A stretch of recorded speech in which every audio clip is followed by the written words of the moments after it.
ಆಹಾ, ಎಂತಹ ನಾಟ್ಯ! ನಿಮ್ಮ ನಾಟ್ಯವನ್ನು ನೋಡಿ ನನ್ನ ಮನ ಸಂತಸಗೊಂಡಿತು.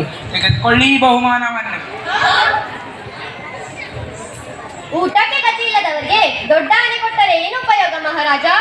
ನೀರಡಿಕೆ ಆದವನಿಗೆ ತುಪ್ಪ ಕೊಟ್ಟು ಕುಡಿ ಅಂದರೆ ಅದನ್ನು ಕುಡಿಯಲಾಗಿದೆ ಮಹಾರಾಜ. ರೋಗ ಬಂದು ಸಾಯುವವನಿಗೆ ರಂಬೆಯನ್ನು ಕರೆದುಕೊಂಡು ಬಂದು ಮದುವೆ ಮಾಡುವೆ ಎನ್ನುವುದಿದೆ ನಿಮ್ಮ ಮಾತುಗಳು ಮಹಾರಾಜ. ಸಾಯುವವನಿಗೆ ರಾಜನಾಗುವಂದರೆ ಆಗುವನೆ ರಾಜ. ಕೆಟ್ಟ ಬಿಸಿಲು ಬಡಿದು ಬಳಲಿ ಬೆಂಡಾಗಿದ್ದೇವೆ. ಇಂತಹ ಸಮಯದಲ್ಲಿ ನಿನ್ನನ್ನು ನೋಡಿದೆವು. ನೀನು ಈ ಮುತ್ತಿನ ಹಾರವನ್ನು ಉಡುಗೊರೆಯಾಗಿ ಕೊಟ್ಟರೆ ಅದರಿಂದ ಏನು ಉಪಯೋಗ ಮಹಾರಾಜ? ಹಾಗಾದರೆ ಗಡಲೊಳಗೆ ಮುಳುಗುವವನಿಗೆ ತೆಪ್ಪವನ್ನು ಕೊಡಬೇಕಲ್ಲವೇ ಮಹಾರಾಜ? ಬಡವನಿಗೆ ಅನ್ನರಿಲ್ಲ ಬಂಗಾರ ಕೊಡಬೇಕಲ್ಲವೇ? ರೋಗಿಗೆ ಅಮೃತವನ್ನು ಕೊಡಬೇಕಲ್ಲವೇ?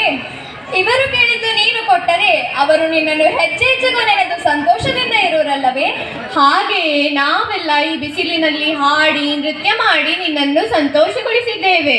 ಈ ಬಿಸಿಲಿನಿಂದ ಬಳಲಿ ಬೆಂಡಾಗಿದ್ದೇವೆ. ಅದಕ್ಕೆ ನಮಗೆ ನಿನ್ನ ಹತ್ತಿರವಿರುವ ಮುತ್ತಿನ ಸತ್ತಿಗೆಯನ್ನು ಕೊಟ್ಟು ರಕ್ಷಿಸು ಮಹಾರಾಜ.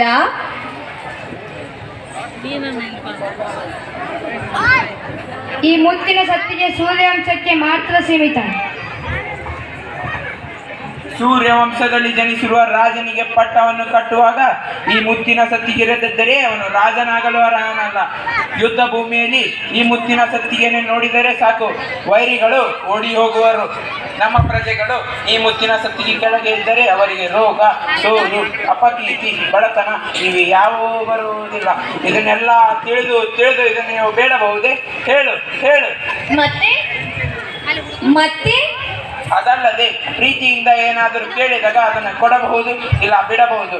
ಹೆತ್ತ ತಂದೆ ತಾಯಿಯನ್ನು, ಪತ್ನಿಯನ್ನು, ಮಕ್ಕಳನ್ನು, ನಮ್ಮನ್ನೇ ನಂಬಿದ ಪರಿವಾರವನ್ನು ಕೊಡುವ ಬಿಡುವ ಕಲಿಗಳು ಈ ಭೂಮಿಯಲ್ಲಿ ಹುಟ್ಟಲಾರರು.